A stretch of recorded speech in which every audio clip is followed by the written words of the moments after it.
Good afternoon, everybody. Others may still be joining us, but we're going to begin, so we'll give our speaker and as much time as possible with you. So good afternoon. My name is Jay Devine, and I'm Associate Dean in Carnegie Mellon's Dietrich College of Humanities and Social Sciences. But more to the point, for today's event, I am the university's pre-law advisor and director of its pre-law program. Based on the anecdotal responses I was getting, and I think this is affirmed by what I see, it's really a pleasure to see such a diverse group in the audience, including several Carnegie Mellon faculty and students, administrators and staff, but also some students from our two local law schools at Pitt and Duquesne, as well as some students and faculty from our local high schools, and members of the Pittsburgh legal community. So I do have one announcement and reminder for two of the groups here today. One is for our attorneys who registered for continuing legal education credit for this event. It's necessary that, I'm sure you know this from past experience, that you sign in at the table inside the hall entrance to confirm your attendance here and pick up an evaluation form that you'll complete and leave before you exit. And while Carnegie Mellon would never stoop to the level of enticing students to attend with extra credit, there are sign-in sheets in the back for faculty who have decided that that could work. So if you're a student here and your faculty has offered you that opportunity, please sign in at the table so labeled in the back. Now, I also wanted to mention that today's event has come together through the events or the efforts and support of several offices and individuals, and I want to take a moment to acknowledge them. One is that this event is being sponsored in part by the university's annual lecture series, which is run out of the CMU Office of the Vice Provost for Education.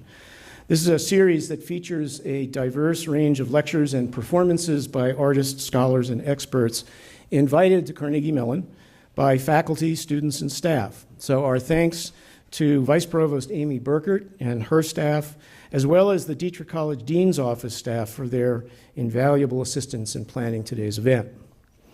Today's event is also the 7th annual Thomas M. Kerr Jr. Lecture on Law and American Society. And I want to acknowledge our continuing gratitude to the Kerr family for allowing us to have Professor Kerr's name and legacy associated with this annual lecture. As you'll see from the biography of Professor Kerr in your program, his was a very full and impactful life, and particularly in areas of service to his country, to his community, to his profession, and to his university. And this annual lecture reflects the expanded mission of the Carnegie Mellon pre-law program to not only serve its members who are considering law school, but also to serve as facilitator of civic engagement for the university and Pittsburgh communities in matters of law and justice that have broad relevance for us all. And now to our special guest and today's speaker, Jonathan Turle. If Professor Turle's name and face are instantly recognizable to you, that probably means you're watching too much cable news. Jonathan Turle is the J.B. and Maurice Shapiro Professor of Public Interest Law at the George Washington University Law School in Washington, D.C. He's a graduate of the University of Chicago and the Northwestern University Pritzker School of Law. He's a nationally recognized legal scholar who has written extensively in areas ranging from constitutional law to legal theory to tort law. He has served as counsel in some of the most notable cases in the last 2 decades, as well as counsel in a variety of national security and terrorism cases. He served as a consultant on homeland security and constitutional issues, and is a frequent witness before the U.S. House and Senate on constitutional and statutory issues as well as tort reform legislation. He is also a nationally recognized legal commentator. He's ranked 38th in the top 100 most cited public intellectuals in a recent study, and was found to be the second most cited law professor in the country. Perhaps you can tell us who was ranked ahead of you, John. So needless to say, we are delighted that he's accepted our invitation to visit us today and to share with us his thoughts on a very timely and relevant topic. I will say as an aside that Professor Turle and I hesitated for quite some time before settling on a topic for today's lecture because of the nagging fear that once we had committed to a particular topic, there would be several better ones that would arise during the next news cycle out of Washington, D.C. Such seems to be the norm these days. But we eventually settled on a topic that has increasing significance and relevance for college and university campuses and our society at large, namely free speech, and what Professor Turle sees as an accelerating trend to curtail and limit what he's called this touchstone of any free society. So would you please join me in welcoming today's speaker, our 7th annual Thomas M. Kerr Jr. Lecturer, Professor Jonathan Turle. Thank you, Jerry. You're welcome. I don't want to take any of your time. Thanks. Thank you very much, Jay, and thank you to the entire CMU community. It's a great pleasure to be here, to be this year's Kerr Lecturer. I particularly am honored to speak at an event named after Thomas Kerr. He was indeed a graduate of George Washington University, and he is one of the more inspirational figures ever to graduate from our law school. He was the ACLU president in this state for 2 decades. His work on behalf of free speech and civil liberties earned him the nickname Mr. Civil Liberties. He has a deep and inspiring legacy. For anyone who's interested in the law, you could find no one better than Professor Kerr to emulate. My favorite story that I read about Kerr was actually when he was a young Marine recruit on his way to Paris Island, and he struck up a friendship with an African American, and they traveled together on the train. And when they reached Washington, D.C., the conductor informed him that his friend would have to go to a separate car because of segregation. And this young Marine recruit refused. And as a result, he was thrown off the train. And that perhaps was his first fight for civil liberties and civil rights. It also shows that there is something innate in both, that those that respond to the call to protect others, to speak for others, tend to do it from the minute they can stand and they can speak. And that was the life of Thomas Kerr. I actually wish Kerr was with me yesterday when I was listening to the joint session of the French president, Emmanuel Macron, because I really had this weird feeling watching it, sort of the same feeling I have when I watch Adam Sandler films of why do people like this and how does this guy find work? Now, I must admit that I am a little bit biased because like some civil libertarians, I got hung up on one line that for me is going to be quite chilling and lasting. And that's when Macron told the members of Congress that they had to join him in the fight against fake news and declared, quote, democracy is about true choices and rational decisions.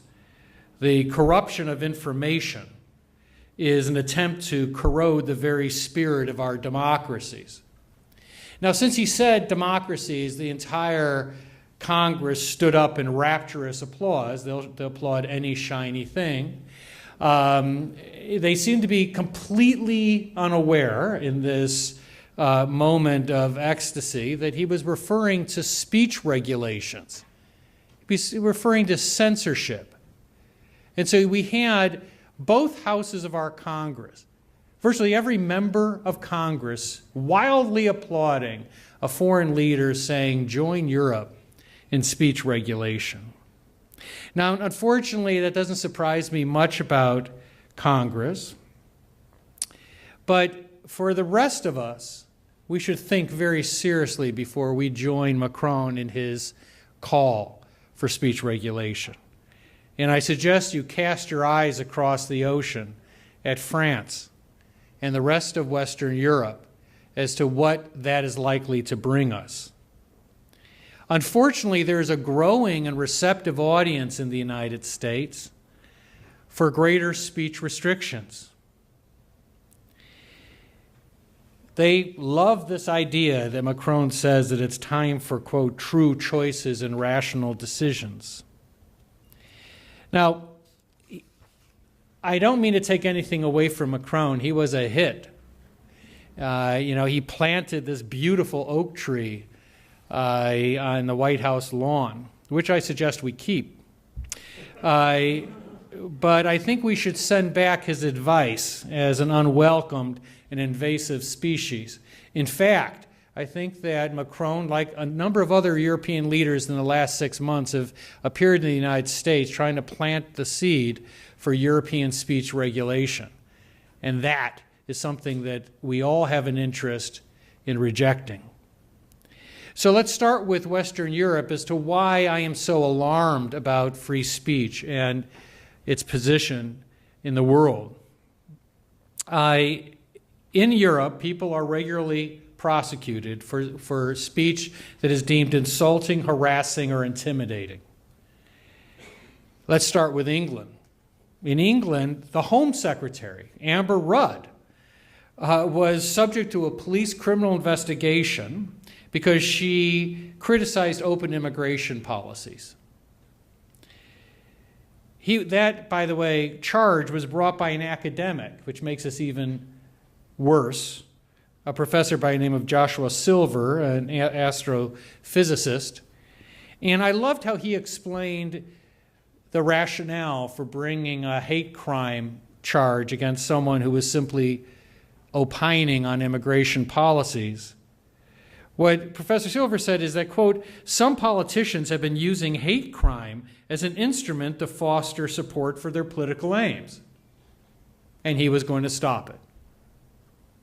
Now, a glance at these hate crimes explains why Professor Silver found them so easy to use to silence people whose views he doesn't agree with. The Criminal Justice and Public Order Act of 1994 prohibits language that, quote, uses threatening, abusive, or insulting words or behavior or disorderly behavior. It further criminalizes any representation that is threatening, abusive, or insulting, or any speech or representation that causes a person to feel alarm or distress or harassment. That's all there is. There's no further definition. Now, by the way, you'll notice something about that definition, which is similar to virtually all of the speech limitations we've seen in Europe. They all look through the eyes of the person who's insulted. The United States, we have a different approach. We tend to focus on the right of free speech, the right of someone to speak their mind. In Europe, they have flipped that so that anyone who feels intimidated, insulted, or distressed can bring this type of charge. And the result is obvious. Once you start to do that, you create an insatiable appetite for people who want to silence people they disagree with. In Britain, a 15-year-old girl was arrested for burning a Quran. A 15-year-old boy was put in custody for holding up a sign reading, "Scientology is not a religion, it's a dangerous cult." An aide to the British Foreign Secretary was arrested and convicted for shouting an obscenity about Jews while working out. A Baptist preacher was charged and convicted of harassment, alarm, and distress because he called homosexuality a sin. Barry Threw was convicted because he wore a T-shirt that celebrated the death of police officers. Sandwich shop Neil Phillips was convicted because he made a joke about Nelson Mandela. He said, "My PC takes so long to shut down, I've decided to call it Nelson Mandela." And for that, he was arrested and convicted. 2017, Robbie Travers, a 21-year-old third-year law student at Edinburgh, was put under investigation where he remains because he mocked ISIS fighters. And that was called blatant Islamophobia, and therefore he was charged. The government now, by the way, is moving forward to make wolf whistles a hate crime. Let's go to Germany. Germany actually laid the seeds first for the modern censorship movement in Europe with the prohibition on Nazi symbols and language, something that I must say I also oppose. For two reasons. One, it doesn't work. It hasn't had any impact on neo-Nazis in Germany. They have a flourishing group of neo-Nazis. And by the way, they just get around it by simply changing slightly the symbol. What it does is it makes them victims. They pretend that they're the victims. They go further underground. It's better for these nutcases to do it in the open, where they can be addressed, identified, and dealt with by us through a form of free speech. In 2017, their justice minister was actually convicted because he called an author of a book on Muslim immigrants an idiot. Merkel, who, by the way, Angela Merkel is perhaps one of the most leading anti-speech figures in Europe. Virtually every time she's had a free speech issue, she's decided against free speech. And the low point came when the Turkish president, Erdogan, a truly vicious authoritarian who's rolled back on civil liberties in Turkey, was upset because someone wrote a satiric poem about him and complained to Merkel and demanded Merkel do something. Now, instead of saying, "Welcome to the free world," that this is, we intend to keep our free speech rights as opposed to what you've done in Turkey, she apologized to Erdogan, and the poet was arrested and charged under German laws. By the way, her government had to approve that charge. It was not a mandatory charge. France, where our recent visitor hails from, is perhaps the worst. Even after the massacre in the Hebdo case, France has done nothing but accelerate the restrictions on free speech. Many of us at the time, I wrote a column for the Washington Post saying that it was absolutely outrageous to see the French leadership and the European leadership leading a march on behalf of journalists and dead columnists. All of these individuals, including the French minister, had put this magazine under criminal investigation, not once, 7 times. And yet they marched in favor of free speech to the point that one of the surviving editors remarked that not only would he not go, but it made him want to throw up. But of course, it was all a sham. By the way, the Turkish president was there, Mr. Free Speech, to make sure that everyone sees his support. By the way, right after that, they arrested 54 people for engaging in speech considered to be anti-Islamic. They've also arrested comedians, by the way, and cartoonists in France. One simply made a joke about the Pope. That led to her arrest. She's a comedian and was joking about the Pope. If there's not a more classic subject of a comedian, I'm not too sure. John Galliano, the clothing designer, was arrested and convicted for using Jewish slurs in a restaurant. France actually made the denial of the Turkish genocide a crime. That was just one small step too far because finally the French courts said they couldn't do that. A French author was charged because of a book on the Tutsis where he put the blame on one side as opposed to the other. And in 2013, a mother was convicted of glorifying crime by naming her son Jihad. By the way, politicians have been nailed in France with increasing regularity. A mayor was arrested for complaining about the rising number of Muslim children in schools, and another national candidate was arrested and convicted for calling Roma, quote, smelly. Now, none of these comments are anything that we would approve of.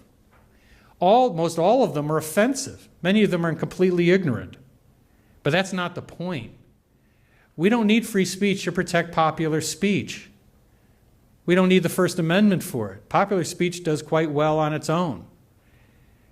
So what we're seeing now in Europe is this insatiable appetite. After decimating free speech in France, England, and Germany, these very same leaders are leading the effort to crack down on the internet. And that's what Macron was selling. And he had some members there that were eager to hear it. There's a bill in Congress to make a critical step for the regulation of the internet. We've already seen some of those measures pass. Now, fake news is a very useful way to do this, right?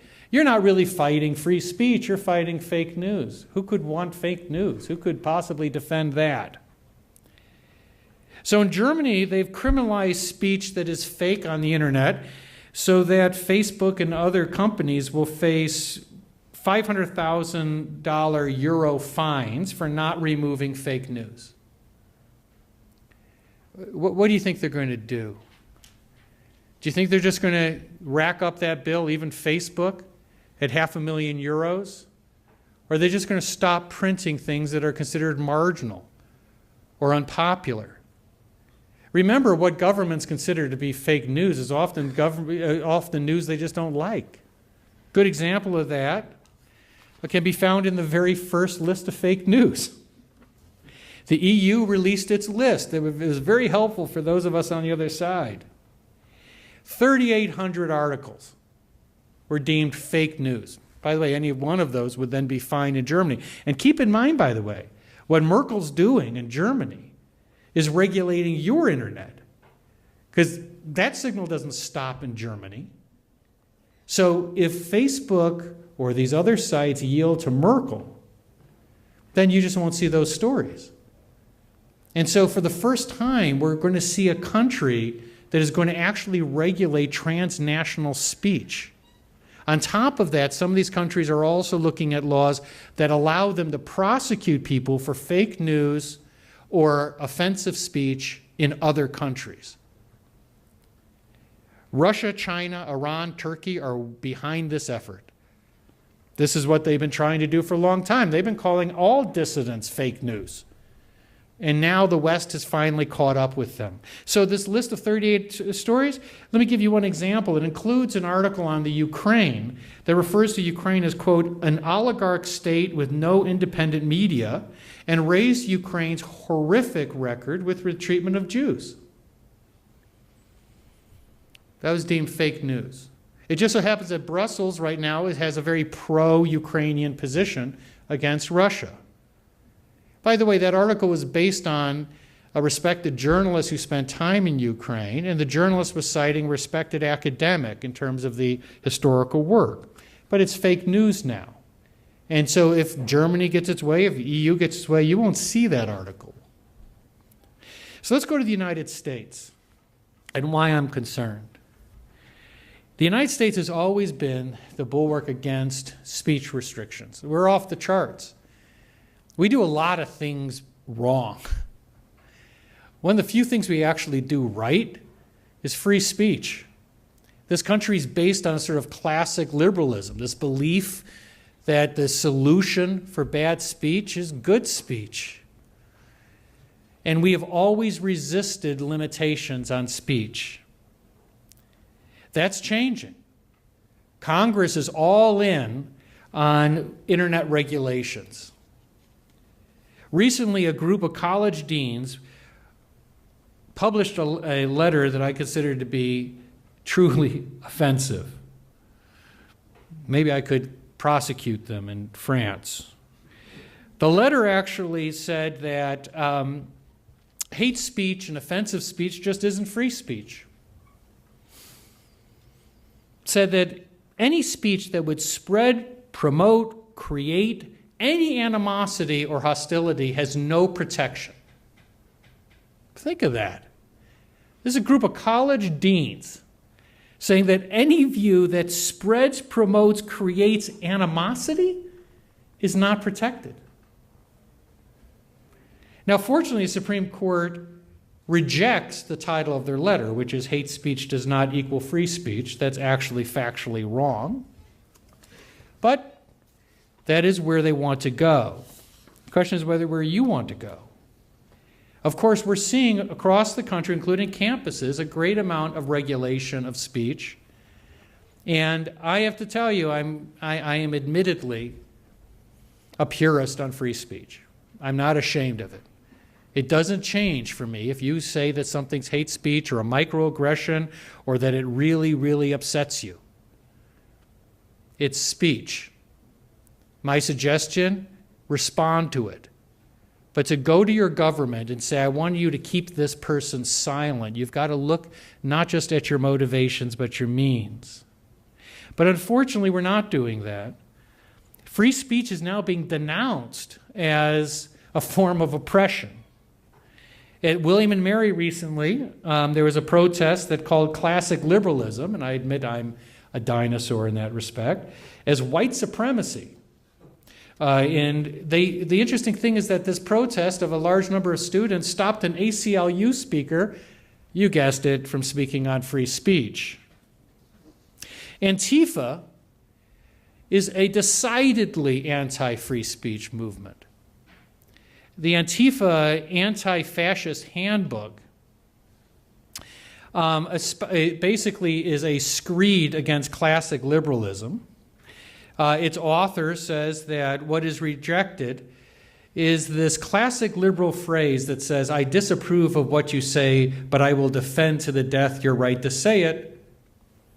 The author of this book said, that's just not us. The movement, he describes, rejects notions of coexistence with opposing views and seeks, quote, to end their politics, close quote. Recently, by the way, free speech, shutting down free speech became a form of free speech in the view of the CUNY law dean, Mary Lou Billick. Dean Billick had a case in which a conservative law professor went to her campus to speak on, free speech, and he was prevented from speaking. And when this was raised with the dean, she said, oh, no, that is free speech. That's what free speech looks like. So disrupting a speech on free speech is free speech. Now, if that doesn't seem awfully convoluted to you, it's because it's ridiculous. Free speech is protesting the speech. You protest the speech. You encourage people not to go to the speech. You can do many things, but you can't stop the speech on an academic institution because that's not what we're here for. We're here to hear different views, and some people may want to hear these views. You don't have a right to prevent others from hearing from this person. That's not free speech. But for a law dean to say that shows you how truly dangerous this period is for us. So what are some of the specific problems? And by the way, this is not just liberal against conservative. You know, former FBI director James Comey has been interrupted twice, prevented from speaking, most recently by a conservative activist. California State University professor Randa Jarrar is facing termination or calls for termination from conservatives because she went on social media to celebrate the death of First Lady Barbara Bush, calling her a dead witch. Okay? Now, by the way, in a world of really horrible people, I don't know how you end up with Barbara Bush, but doesn't matter. I find it offensive. I find it hateful. But she said something on social media, and you know what happened? A zillion people went on social media to denounce her. Wasn't that enough? I'm not too sure why, when we get into these controversies, if you look at each of these controversies of really offensive language, they are really buried in a chorus of criticism. And yet that's not viewed as sufficient. Free speech works. And in fact, the internet makes it work very, very well. So what are some of the problems that we are dealing with? First, the problem is yo, not the old folks here. Talking about anyone over 30. The rest of you, you're the problem. Damn millennials and the rest. Let me put it this way. When I go to college campuses, I often ask the same question. How much would it take for me to buy your free speech rights? Let me put a figure up. What if I offered you $250,000? Think about it. If this was a real deal, and I could give you a check right now for $250,000, would you sign?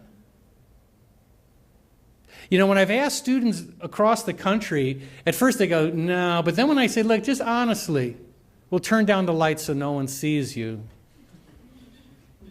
How many of you would come up for the check? And usually about half. Now, by the way, I used to say 2 million, but that doesn't work. It has to be small enough for people to really appreciate, because 250,000 is like, okay, that's like maybe 4 years tuition, maybe, if I'm lucky.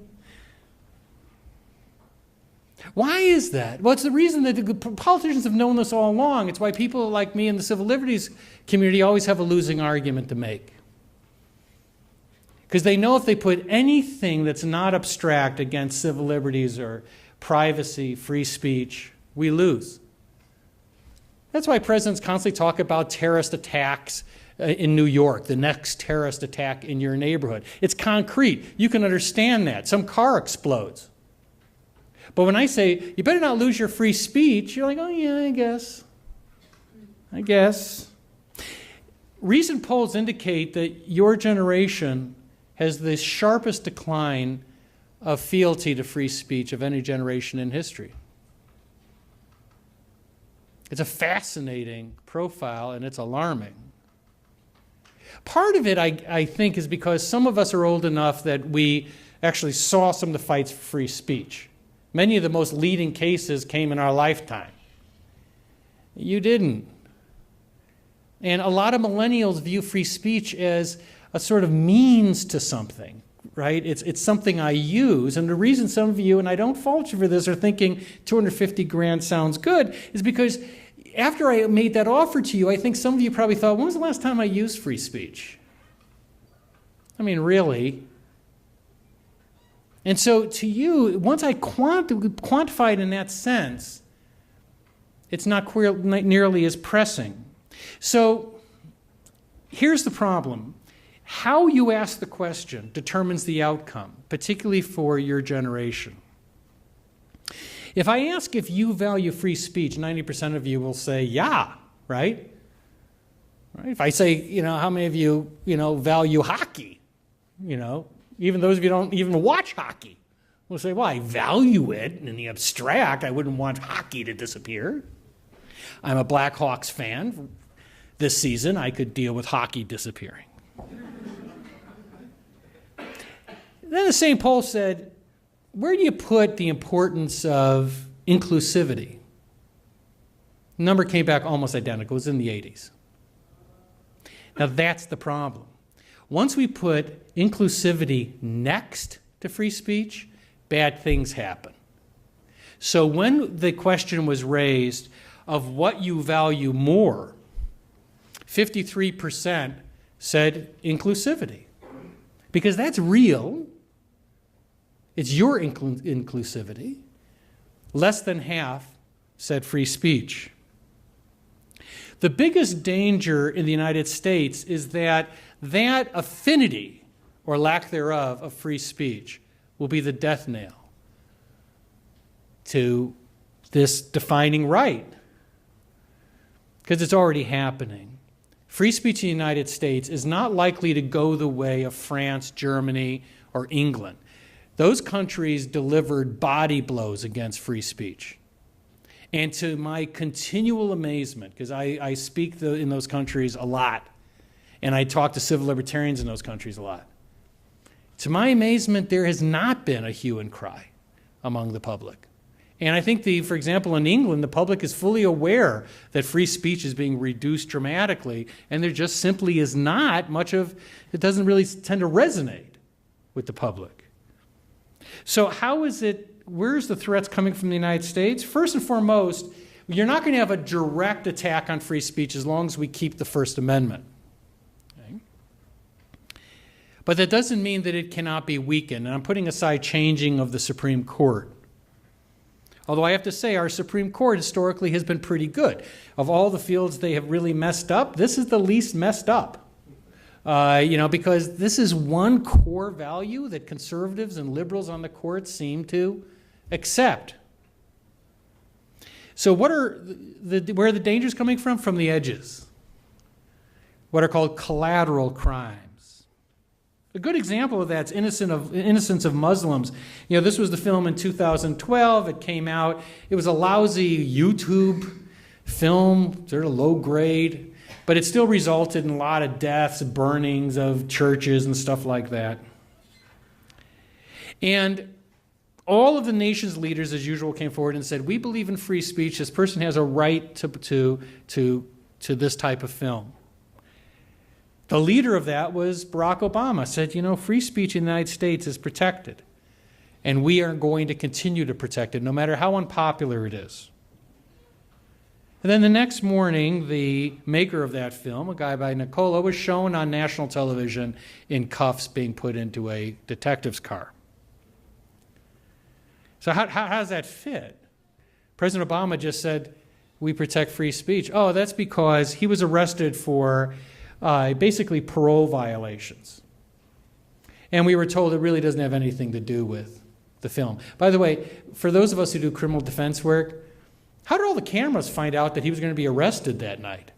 There was about a dozen networks and locals there. How did that happen? Somebody wanted the world to see this guy in cuffs being put in a car. The message is clear. Oh, no, we're going to respect your free speech rights, but we will arrest you for anything. And by the way, what he was arrested on was a standard violation that rarely ever results in a reincarceration. Now, that idea of being arrested for something other than free speech was evident just last year when the United States Attorney Wendy Olson proclaimed that anyone who, quote, spread false information or inflammatory statements about a group of young Muslim immigrants in Idaho who were accused of rape could be arrested. This is the leading U.S. attorney under President Obama in Idaho, saying that if you spread inflammatory or false information, you could be arrested. She's wrong. I mean, most of us would challenge that and win, but she didn't have any problem at that point publicly suggesting that we would criminalize that. Congress, of course, has been an incredibly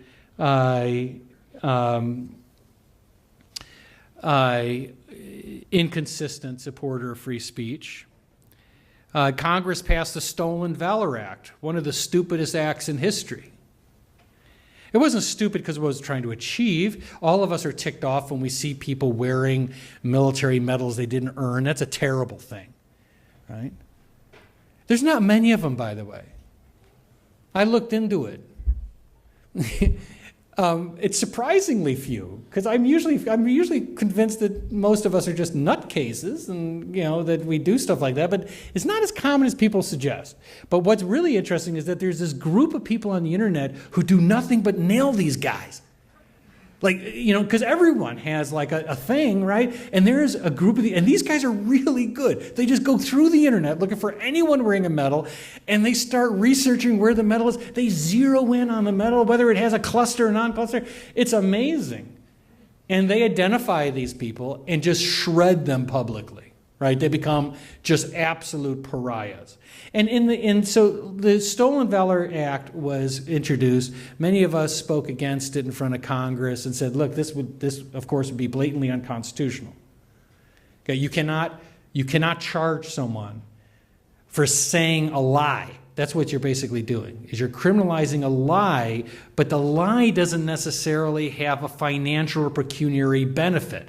That would be called fraud, right? So if I lie to you and take your money, you can charge me. But if I stand up here and say, I'm the quarterback of the Chicago Bears, that's not a crime. And very few people, quite frankly, would say that this year. So in many ways, I'm punishing myself. So Stolen Valor went forward in the Alvarez case. And Alvarez was a typical example of this. Alvarez spoke at a city council meeting and said he was like a Green Beret. He said he dated some Mexican soap opera star, and that he had received the Medal of Honor. By the way, most of these people throw in the Medal of Honor, no matter what it is, right? I mean, they look like these sort of Russian generals on Lenin's tomb, just covered in medals. One's always the Medal of Honor, which is a huge mistake, right? Because it's a relatively short list. And if you're not on that list, it's sort of easy to stand out. And by the way, one of those groups are the real Medal of Honor winners, right? So these guys, I promise you, mind the line. So Alvarez goes to the Supreme Court, and the Supreme Court correctly says, no, that would be unconstitutional. So what did Congress do? Well, they passed a new Stolen Valor Act. This one is constitutional, it's just meaningless. So basically it says that you could be prosecuted if you get a tangible benefit from your lie. Okay, well, that's called fraud. We've had that one on the books a long time, but it did give Congress a feeling that they did something. So in Kansas, there's another example of collateral crimes. Many states have passed laws that bar people from receiving state contract money if you support the boycott of Israel. Okay. So this teacher, who was a math teacher, was told, okay, just sign this that you do not belong to an organization that boycotts Israel. And she says, well, I belong to a church that supports the boycott. And they said, well, then you can't be a teacher in Kansas. Now, fortunately, a district court came in and said that would be unconstitutional. Another area, obviously, is hate speech, which we just discussed. I'm going to try to, I know this is going long, so I'll try to rush through this, but hate speech is making its appearance throughout the country. Howard Dean, various other leaders have said, Howard Dean went on the air and said, hate speech is not free speech, it's not protected. My hair caught on fire. I actually just spoke in New Orleans, by the way, to a huge group of judges. It's like 1,000 judges. And one of them, I was talking about the Masterpiece Cake case. And he stood up, he's very upset, and he said, this would just be hate speech, and we all know hate speech isn't protected. And there was sort of an uncomfortable silence as the other 999 judges looked at their loafers, since obviously hate speech is protected in the United States. I'm not too sure which court this judge is on. Now, what is not protected is what the court described in Black versus Virginia. During a cross-burning, the court said cross-burning is protected, but not if it's intended to intimidate others. So if you can establish an intent to intimidate, you can prosecute. But people have used that very small window to try to introduce hate crime legislation. Not long ago, there was a rodeo where some guy wore an Obama mask, a rodeo clown wearing an Obama mask. And various leaders called for the clown to be prosecuted for hate crimes. Okay. Even though, by the way, the clown was fired. But apparently that was not enough. Tennessee has passed a law, which I'm hoping someone will call me when they try to enforce, that makes it a crime to, quote, frighten, intimidate, or cause emotional distress by any comment.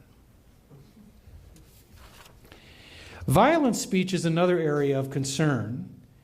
This is a favorite of people like Macron and others who have used this particular justification to open up areas for criminalized speech.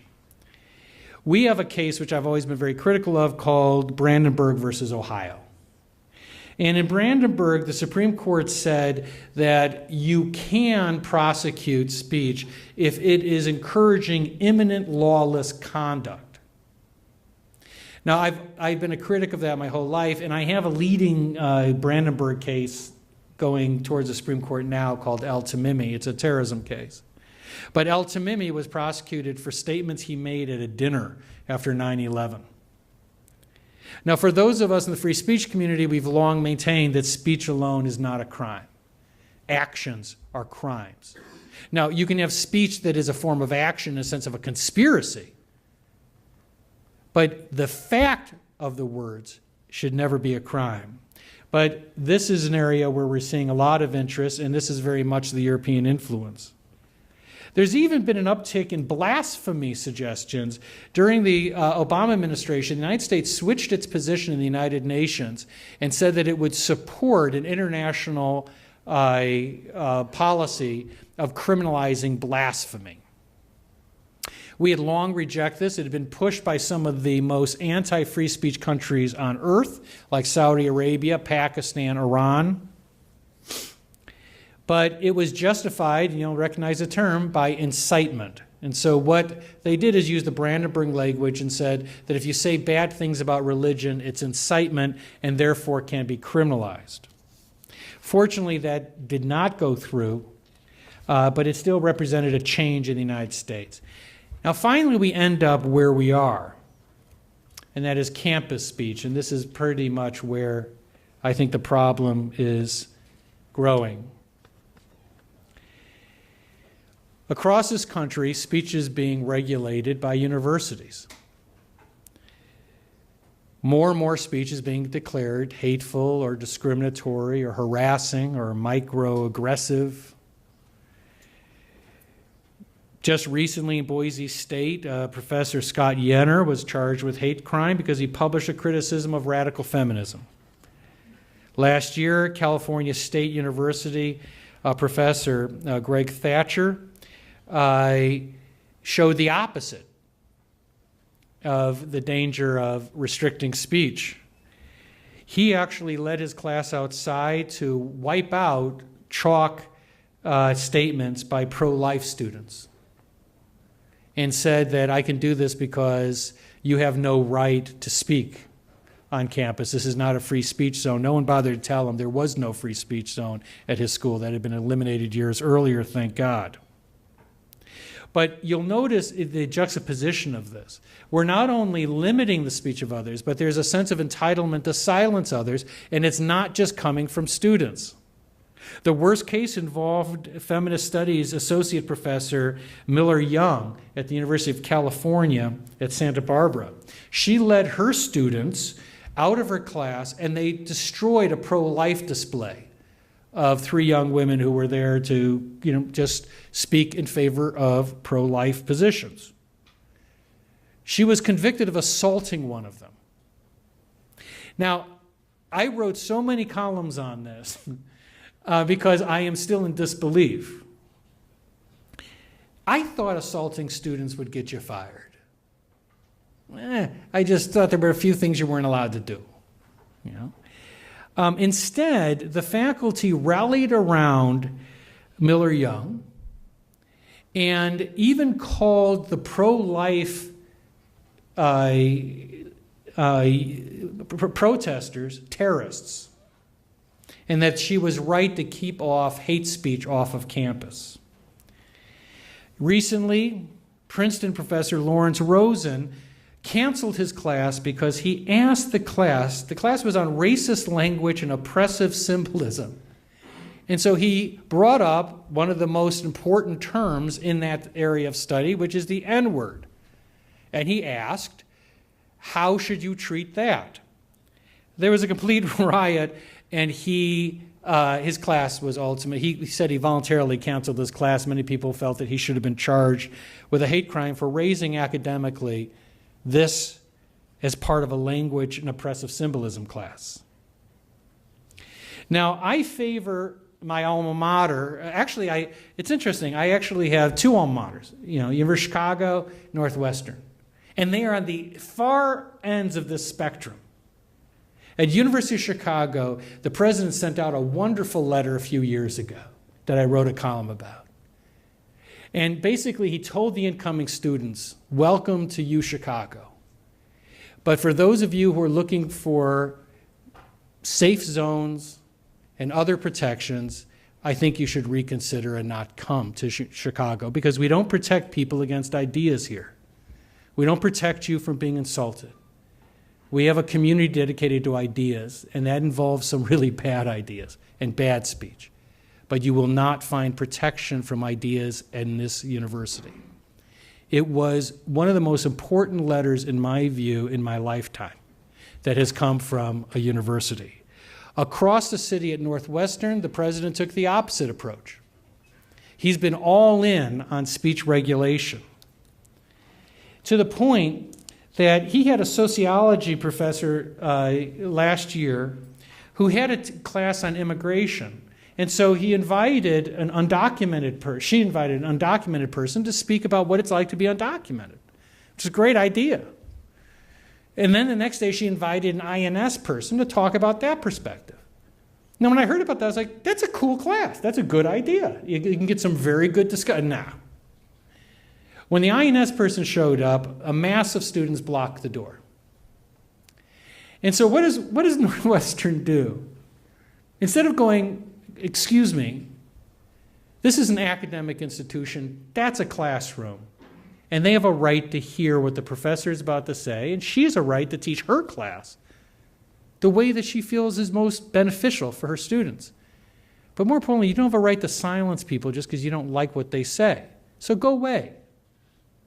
Instead, the dean of students said, we understand, if you promise to behave, we'll let you in the class, and maybe you could participate in the dialogue. And they went, okay, we promise. They went in and just started throwing F-bombs, screaming at the professor, not letting anyone speak, until the INS woman left. Okay? And then the professor left. And then the class left. Now, that's not the thing that made me so angry about this. What made me angry was the Daily Northwestern article that came out the next day. Because it turns out that all these students that just stopped the class didn't even use anonymous names. So they all identified themselves proudly as we're the ones that stopped Professor so-and-so from teaching. And so the question I asked is, well, okay, isn't that a bad thing? Right? Shouldn't you go to these students and say, I may not expel you, but I'm definitely going to discipline you. You're on suspension. And if you do it again, we expel you because we don't care what the subject is. You can't stop an academic class from occurring on an academic institution because that's not who we are. But instead, the university president said, no, this was a form of protest and we're disappointed in the students. So let me just end with this, and I don't know if we still have time for questions afterwards, but there's also problems that we won't be able to deal with. Problems that we can call the little brother problem.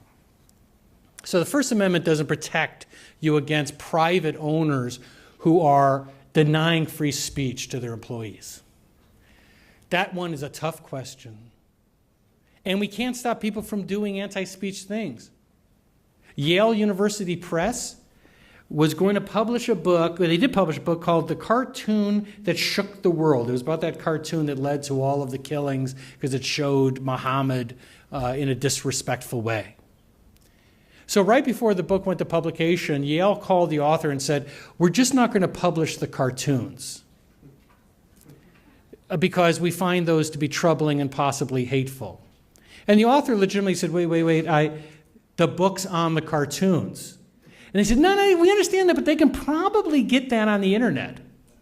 So they could read your book, go to the internet, and find it there. It's like a picture on the Sistine Chapel and says, check out Google. But in the end, you have to be willing to tolerate obnoxious views of others. And true pluralism comes with tolerance of those views. Not that we don't disagree with them, but true pluralism on a campus particularly is about different views. That was lost here in Pennsylvania not long ago when a magisterial district judge named Mark Martin was faced with a conflict between an atheist and a citizen.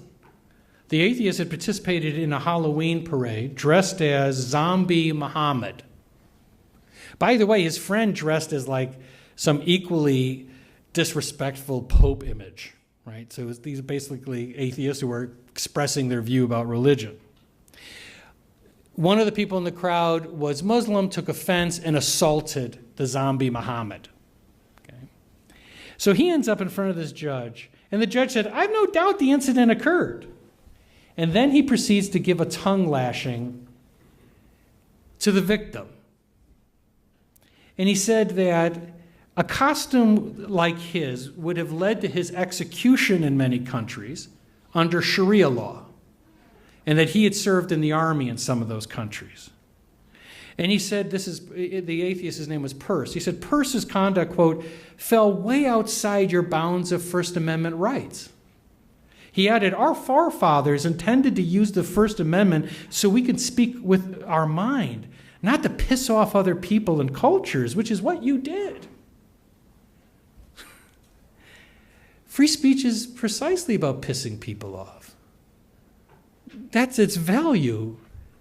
I don't know what he's talking about. Back when our Constitution was written, you could throw a stick on any corner and find 5 people pissed off at Thomas Paine. Thomas Paine didn't have friends.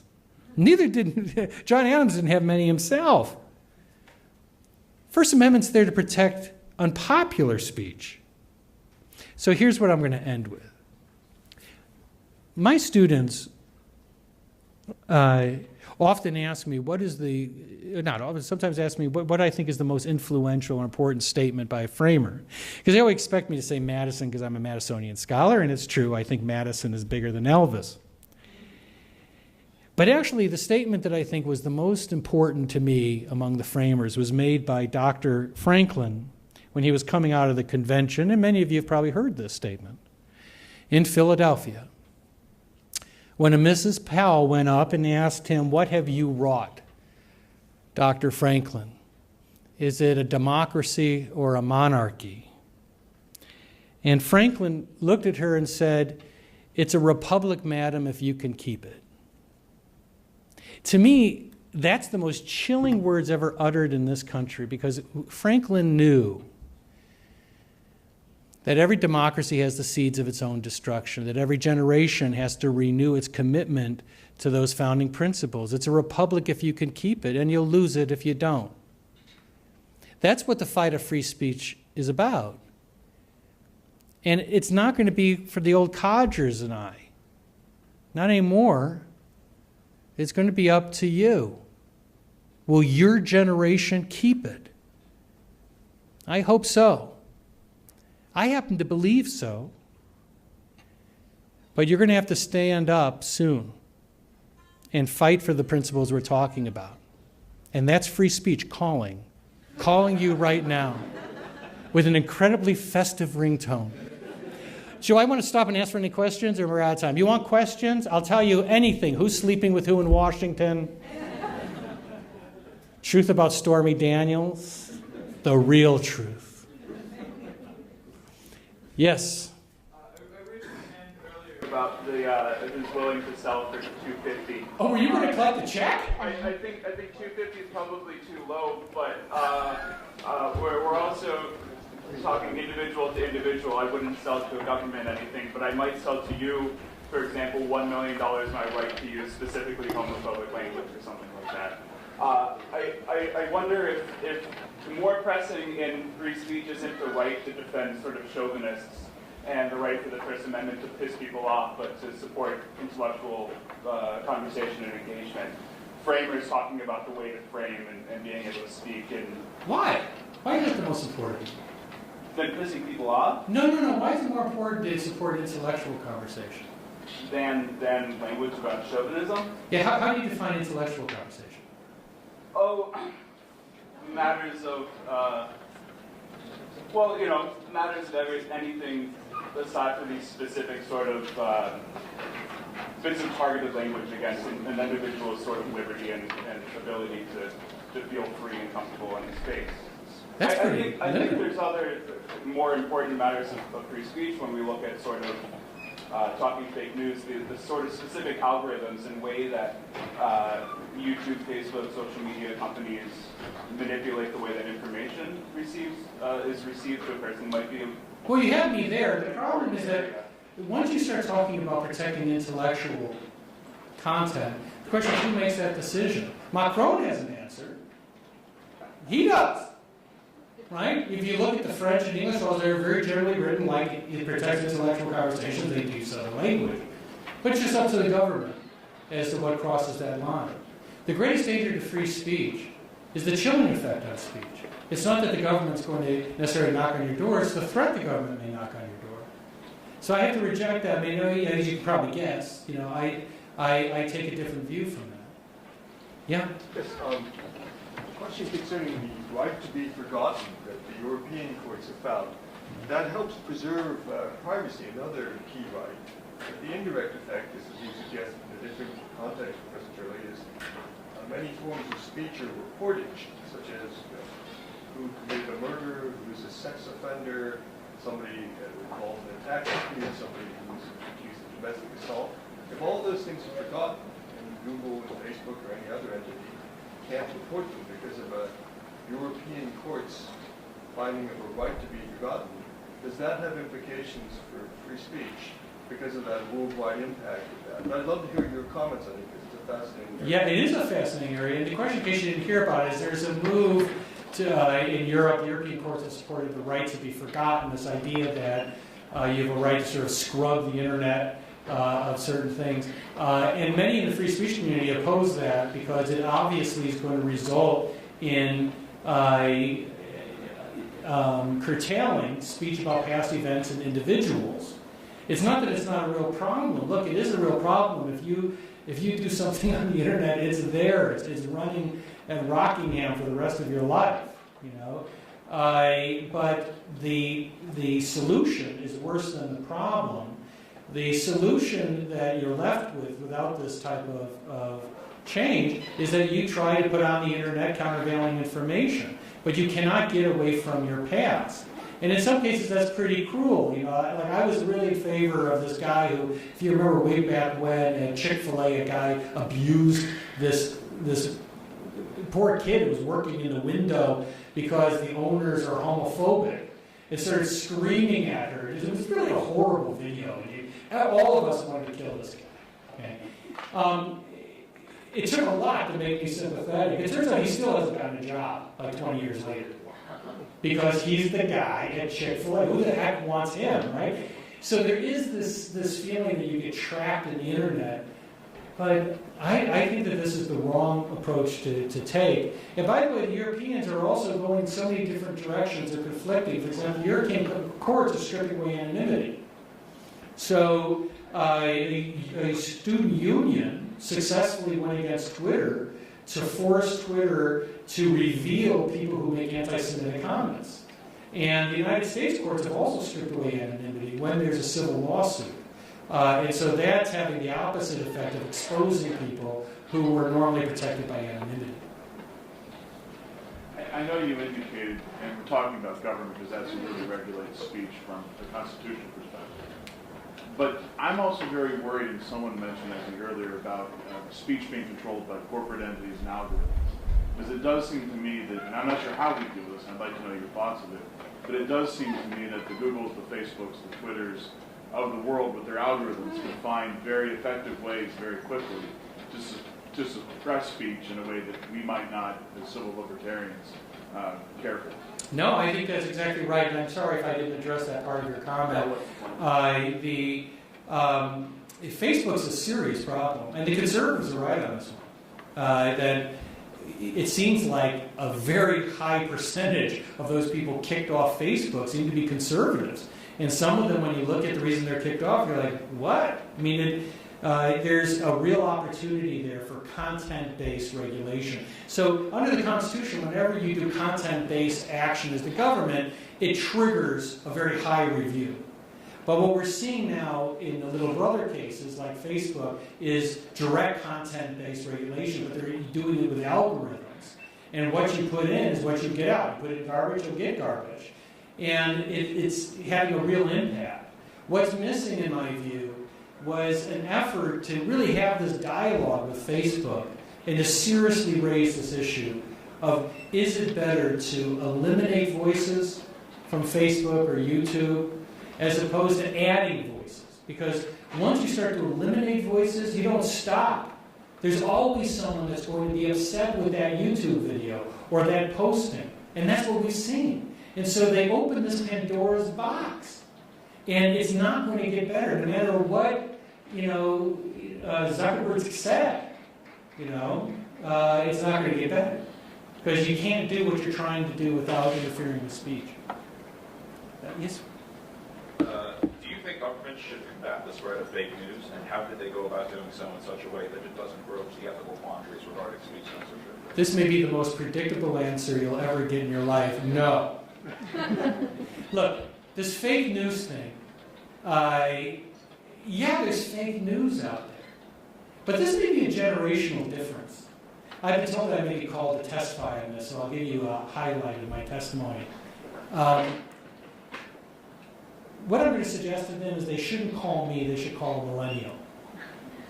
The reason is that when my kids come down when I'm working on my blog, I'll often say as they're heading off to school, "You're not going to believe the story, yada, yada, yada." And they always say the same thing. Is that true? Now the thing is, my generation, we would never have asked that question. If we saw it in the paper, we just accepted it as true. Your generation is, as much as people dump on your generation is far more discerning than my generation. You don't entirely trust sources. And I'm not too sure fake news has had a big impact on you. What concerns me is that there are political reasons and really sinister reasons why this fake news thing has taken off. There are people in Washington who want desperately to show that the last election was the result of fake news. And these guys in Leningrad. Okay? Now, I'm sorry. Look, I don't have a dog in this fight. I didn't vote for Trump or Clinton, and I consider them both radioactive. Okay? But the Democrats picked the most unpopular Democratic candidate in the history of their party. The Republicans picked the most unpopular candidate in the history of their party. It was going to be a pretty wild and disappointing election. Okay? But when Mueller came forward with his indictment of all these Russians, I read that whole thing. And at the end, I was like, men? Really? That's it? You know, a group of guys in Leningrad sending mean little emails and stuff and holding a protest. One protest, no one came to another at like 15. And what was the point of this? Because Putin wanted to divide us on this election? Wow! He must have been delighted when he saw how divided we were. He went to these 12 guys and said, "You did a great job." They hate each other. It was like spitting in the ocean. It was laughable. He didn't have an impact on us. We were already divided. This country's the most divided it's ever been. So everyone is trying to say, "Oh, well, it was the fake news, not us." It was us. The more sinister reason, governments have been trying to get control of the internet for years. It is the greatest single instrument of free speech in the history of humanity. And governments hate it, including people in our government. And fake news is a way to say, let me regulate the internet without admitting that you really want to regulate free speech. So my answer is no. What do you think about those things that were happening in the news cycle a couple months ago, where people were, wanting to get statues of like Confederate generals, torn down, or like tearing them down themselves, or defacing them, or whatever? I just had this debate at the Guggenheim, and it didn't go well. Because I have to admit, I do not like all of the removal of these statues. Some of them I think could be removed, but not. We're now seeing this whole-scale removal of statues. I think it's a mistake. I mean, this may be the academic in me. I believe that's part of our history, good or bad. I like the idea of people who, by the way, with the Jefferson Memorial, there was a move to get rid of the Jefferson Memorial, or rename it and make it something else. And the response was they're going to put up material to show Jefferson's really horrible past with regard to slavery. And I think that's perfectly appropriate because these memorials should be educational. They removed Taney, Chief Justice Taney from Maryland, one of the oldest statues in the United States, because he wrote the Dred Scott decision. I think that was a terrible thing. I think you could have put up material, including other statuary, that educated kids that came. Said this was where we were. This is the type of thing that happened. But instead, by majority will, we're wiping out these historical relics. And I think it is a mistake. What's interesting is that the Guggenheim debate, I was debating this Columbia professor today, and when I stood up, I said, look, I actually think there's more common ground between us than people would think. I think there are some statues I would remove, many that I would keep. People want to get rid of Christopher Columbus. I don't think it's a good idea.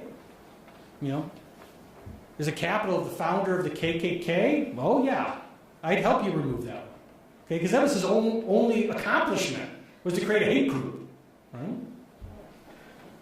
But I said, you know, maybe we could resolve this if we have a dialogue and we discuss it. We don't assume that people that don't want to remove statues must be racists or that they really don't care about these issues. So let's have a civil discussion. And this woman, I kid you not, stood up, and she was sitting next to my wife, which I loved, and screamed, bullshit! Bullshit! Just kept on screaming, bullshit! And I looked at the moderator, the head of Smithsonian was like the moderator, and I looked at him and I was like, and we were both trying not to laugh because it was right on cue. And I said, you know, did that help? I mean, really, did that add to the debate? Do we now see things more clearly because of your introduction of that word? And that's the point, is that we've lost the ability to talk to each other. You know? Yeah. Do slander and incitement exist in your view? Slander does. I'm a torts professor, so I would burn in hell if I had said no. I'd also be out of a job. Thank you very much. Incitement, it depends on what you mean. I don't like Brandenburg because I think the standard of imminent action is too vague. But I also don't think it's needed. That is, if you, and I have to tell you, I have a huge tolerance for speech. And so I think that if people want to speak against the draft, for example, encourage people to burn their draft cards, I think it's speech. Now that's also imminent unlawful conduct. People are going to burn their draft card. But once you cross that Rubicon, then I think it's very hard to find a stopping place. And that's the reason with incitement, I'm a little uncertain. You're not convinced. No, I was with you so much the way. I need to know where you're taking me. I'm taking you to a special place. Just close your eyes. Yeah.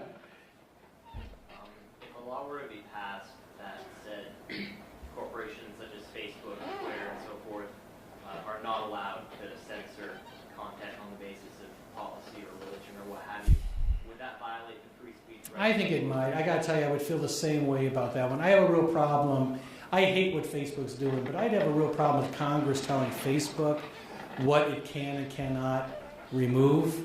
To me, that's just another type of speech restriction. I think Facebook's doing a lousy job.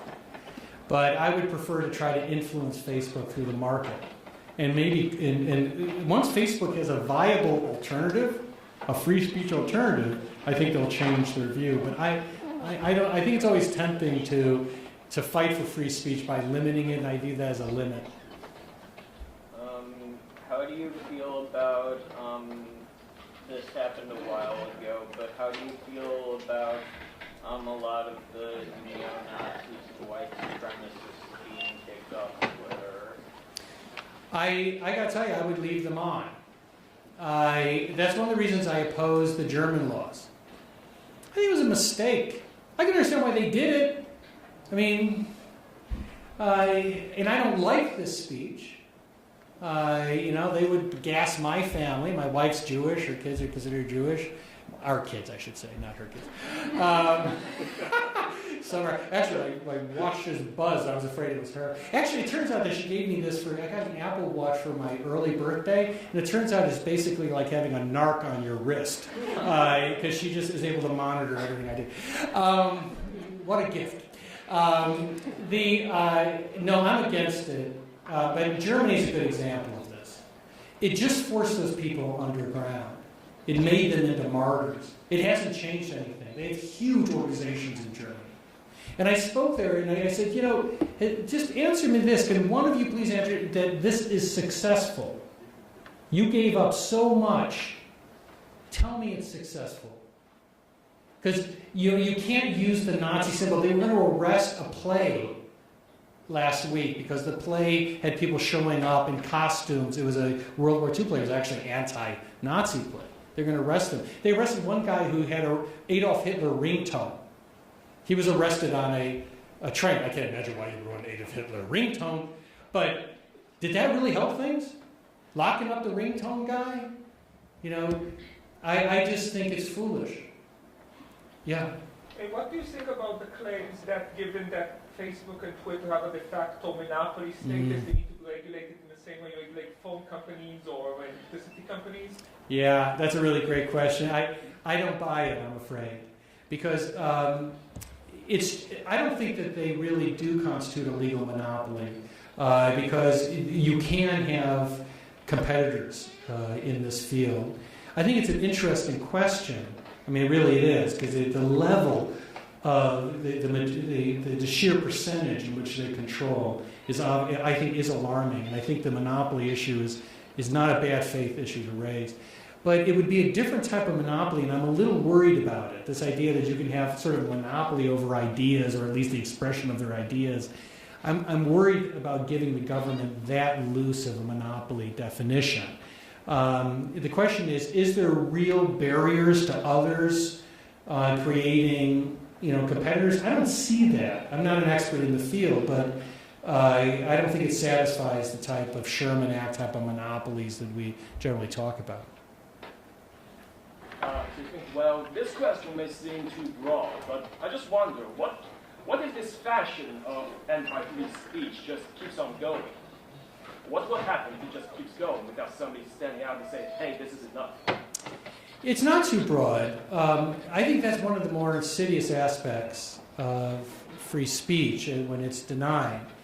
People have no idea how free speech is the lifeblood of all of the rights under the Bill of Rights, that it is the thing that these other rights protect. It's also the thing that protects those rights. If there was one right that we couldn't do without, it would be that one. And so I think people are not fully appreciative of how the world would be different, how this country would be different if we had greater limitations on free speech. That's the reason I think they should take Macron up on his offer and look to France. And ask yourself, is this where I want to live?